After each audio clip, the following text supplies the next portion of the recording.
అధినేత ఇచ్చిన ఆఫర్ను చేజేతులా వదులుకున్నారా? Sitting seat కోసం పట్టుపట్టిన మంత్రికి ఎంపీ ఆఫర్ చేజారిపోయిందా? పక్క చూపులు చూసినందుకే పార్టీ ప్రత్యామ్నాయం వెతుకుతుందా? టీడీపీలోనూ ఆయనకు అవకాశాలు సన్నగిల్లాయా? మరో దారి లేకే చివరికి కాంగ్రెస్ వైపు చూస్తున్నారా? ఇంతకీ ఎవరాయన?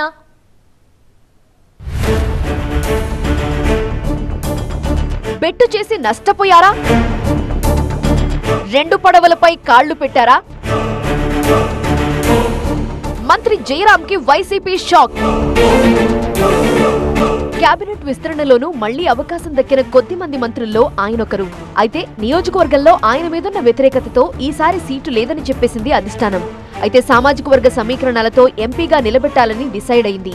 జేబులో టికెట్ ఉందంటూనే పోటీపై ఇంకా తేల్చుకోలేదని బెట్టు చేసిన మంత్రికి ఊహించని షాక్ ఇచ్చింది హైకమాండ్. ఆలూరు నుండి ప్రాతినిధ్యం వహిస్తున్న మంత్రి గుమ్మనూరు జయరాం చివరికి గమ్యం లేని బాటసారిలా మిగిలిపోయారన్న చర్చ జరుగుతోంది.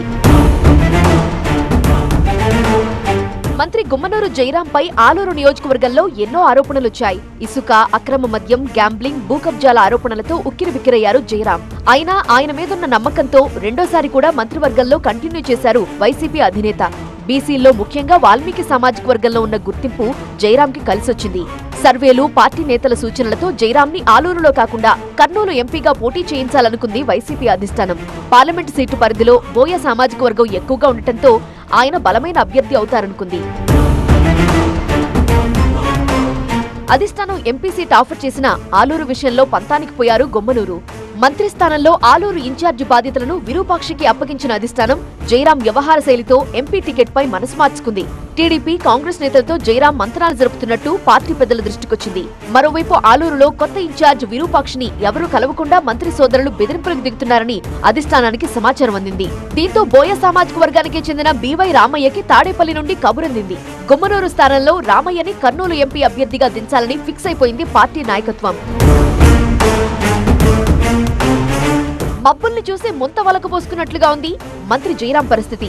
బీవై రామయ్యని ఎంపీ అభ్యర్థిగా దించాలన్న నిర్ణయంతో వైసీపీలో ఆయనకు తలుపులు మూసుకుపోయినట్లే.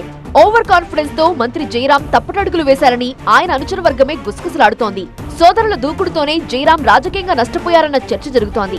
ఆలూరు నుండి 2 సార్లు అవకాశం ఇచ్చి మంత్రిని చేస్తే అదంతా తన సొంత బలం అనుకుని రాంగ్ స్టెప్ వేశారంటున్నారు. అటు అసెంబ్లీ సీటు పోయింది, ఇటు ఎంపీ సీటు లేదని తేలిపోయింది. ఇప్పుడిక జయరాం ఏ గడప తొక్కుతారో, ఏ జెండా పడతారో చూడాలి.